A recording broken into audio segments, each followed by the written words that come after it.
this is the problem with doing a podcast where you're drinking. Because I'm trying to formulate my words. Jesus. Wait, let me ask a different question. This is the tricky part.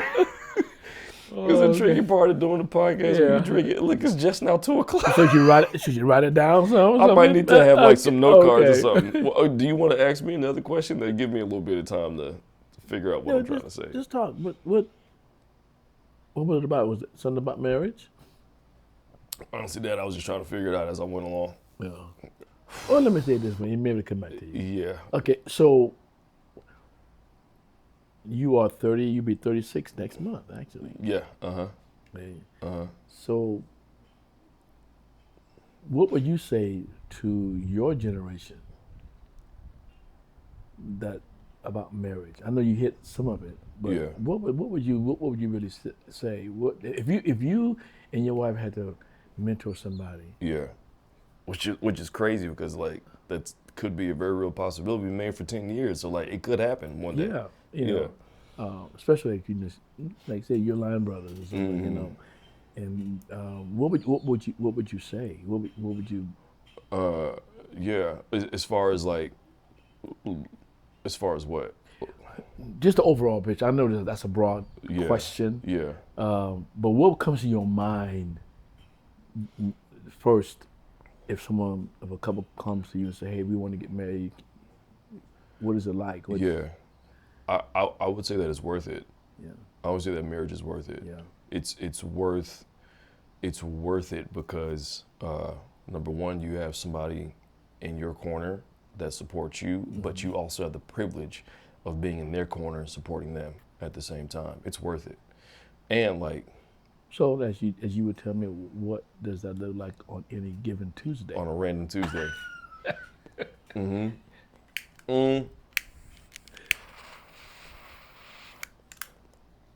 I think whenever we were in Atlanta, before we moved back to Texas, my wife started a nonprofit called Her Packet, where she wanted to she wanted to provide resources and what is it called? Supplies for homeless women. Yeah. Right? Yeah, you get the things you get in the condiments you get in the hotels. And lotion And like, the feminine hygiene products and different things like that, because homeless people don't have access to that stuff readily. So she wanted to take care of those people. That's the heart that she has. Yeah. And so like we did a whole event. Well, she planned a whole event to where people would donate clothes, and the clothes that were donated, people would come into. She found the place for it to happen, for the clothes to be laid out. It was like a little store you could shop at. And you go in and you would donate money, and the amount of money you donated, you would be able to go out and pick out a couple items of articles of clothing that people donated. And she did the whole thing. Like she laid it all out. Yeah. It was amazing. And there was a point to where, people were donating clothes. She advertised it on social media. I remember when that came, you all had all kinds of stuff. We had all kinds of clothes on racks, and it was amazing. And she would advertise stuff on social media, this, that, and the other. So we're driving all around the city, picking up clothes and this, that, and the other. And there was a point to where we had to figure out, okay, we got rooms full of clothes at the house. How are we gonna get these clothes to the venue? Yeah. So we got a U-Haul and we put the clothes on racks. We put them in the U-Haul. In hindsight, that was a terrible idea. Yeah. Because once we put the clothes on racks and we put them in the U-Haul, and we're driving the U-Haul, by the time we got to the venue, everything's a mess in the U-Haul. Like stuff fell over, things are like, it's crazy. And we thought, I don't know, we were in our 20s at this point. We thought it'd be a good idea. But we get there and we lift the door, and she sees it and she's distraught. Yeah. And she starts crying. She breaks down crying. She's in tears and she's broken. And at that moment, I had to figure out, like, am I gonna sit down here and cry with her, or am I gonna help her build this back up? Like, am I gonna be her support system and be in her corner, or am I gonna complain with her and be like, oh yeah, we shouldn't have did that, babe. This is a terrible idea. Like, why'd you think that? Like, am I gonna beat her down? Or am I gonna come up with a solution and help her? So what I did was I came up with a plan. We put everything back together. We got all the stuff in there. We had a team of people with us. We got everything in the venue, and it was a fantastic event. Yeah. It was fantastic. And she thanked me in that moment. She thanked me for that because I was able to be her support system. And same thing, vice versa. I don't have enough time to tell you all the times that she's been able to show up and support me in my entrepreneurial endeavors and everything I want to do and stuff that we're doing with the church and how she's held the fort down with the kids and how how I have to travel sometimes, and it's not easy for her, and she's been able to do that just immensely. So like I would say that's a long way of saying it's worth it. Yeah. You know, I always say that we got out the single dating game just at the right time. Like we got married in 2015, which is again at this point in 2025, that was 10 years ago.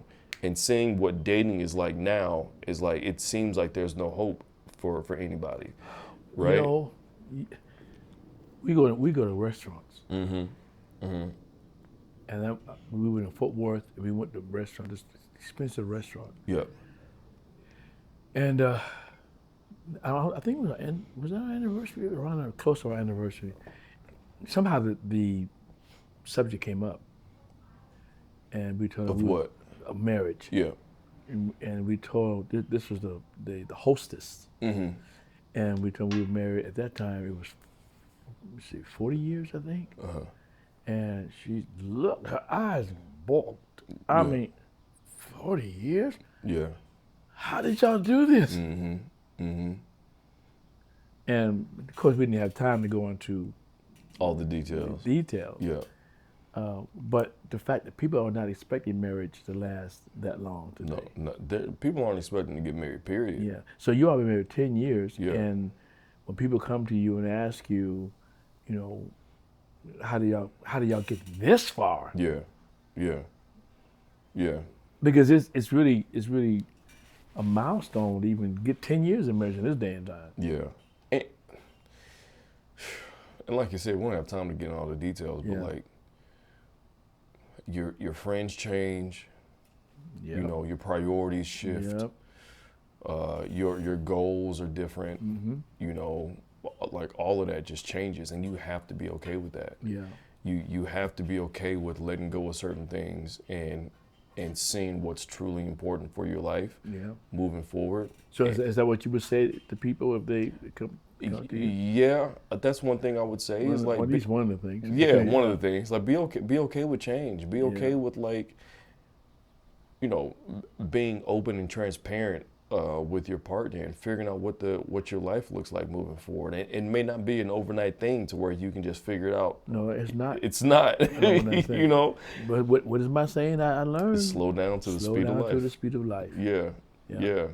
And you know, and I would say that there's so much hope in marriage. You know, marriage has easily been one of the hardest things I've had to do, you know, and it continues to be that. Yeah, because, you know, you actually... Well, hold on, let me finish, because I don't want people to be like, oh, it's hard and that's it. Like, it's one of the hardest, but it's also the most rewarding, and it's the most gratifying, you know, at the same time. It is. Yeah. You know, we had some couples over one time, and I told them, I said, there's a lot you can learn about marriage and blah, blah, blah, blah. I said, but if you and your spouse are not willing to die to yourself, you're gonna have us talking for another 3 hours on that one. And we can postpone it. We can talk about it later.